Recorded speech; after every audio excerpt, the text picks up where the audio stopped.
Hey there, my name is Mr. Pease, and I'm going to be reading Because of Winn Dixie with you.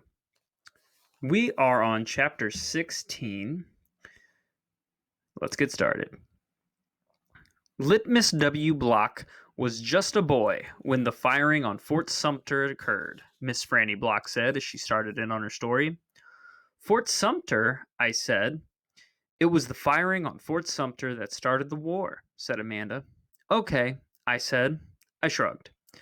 Well, Litmus was 14 years old. He was strong and big, but he was still just a boy.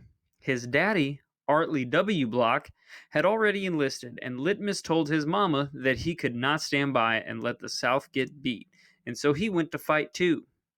Miss Franny looked around the library, and then she whispered, Men and boys always want to fight. They are always looking for a reason to go to war. It is the saddest thing. They have this abiding notion that war is fun, and no history lesson will convince them differently. Anyway, Litmus went and enlisted. He lied about his age. Yes, ma'am. Like I said, he was a big boy, and the army took him, and Litmus went off to war, just like that. Left behind his mother and three sisters. He went off to be a hero, but he soon found out the truth. Miss Franny closed her eyes and shook her head. What truth? I asked her. Why, that war is hell, Miss Franny said, with her eyes still closed. Pure hell. Hell is a cuss word, said Amanda. I stole a look at her. Her face was pinched up even more than usual. War, said Miss Franny, with her eyes still closed, should be a cuss word, too. She took her head and opened her eyes. She pointed at me and then she pointed at Amanda. You, neither of you, can imagine. No, ma'am, Amanda and me said at the exact same time. We looked real quick at each other and then back at Miss Franny. You cannot imagine. Litmus was hungry all the time, and he was covered with all manner of vermin, fleas, and lice. And in the winter, he was so cold he thought for sure he would freeze to death. And in the summer, why, there's nothing worse than war in the summertime. It stinks so. And the only thing that made Litmus forget that he was hungry and itchy and hot or cold was that he was getting shot at. And he got shot at quite a bit, and he was nothing more than a child. Did he get killed? I asked Miss Franny. Good grief, said Amanda. She rolled her eyes.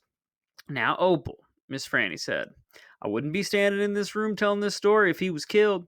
I wouldn't exist. No, ma'am. He had to live. But he was a changed man. Yes, ma'am. A changed man. He walked back home when the war was over. He walked from Virginia all the way to Georgia. He didn't have a horse. Nobody had a horse except for the Yankees. He walked. And when he got home, there was no home there. Where was it? I asked her. I didn't care if Amanda thought I was stupid. I wanted to know. Why, Miss Franny shouted so loud that Winn Dixie and Amanda Wilkinson and me all jumped. The Yankees burned it. Yes, ma'am, burned it to the ground. What about his sisters? Amanda asked. Oh, she moved around the desk and came and sat on the floor. She looked up at Miss Franny. What happened to them? Dead. Dead of typhoid fever. Oh, no, Amanda said in a real soft voice. And his mama? I whispered. Dead, too. And his father? Amanda asked. What happened to him? He died on the battlefield. Litmus was an orphan? I asked. Yes, ma'am, said Miss Franny Block. Litmus was an orphan. This is a sad story, I told Miss Franny. It sure is, said Amanda. I was amazed that she was agreeing with me about something. I am not done yet, Miss Franny said. When Dixie started to snore and I nudged him with my foot to try and make him quit, I wanted to hear the rest of the story. It was important to me to hear how Litmus survived after losing everything he loved.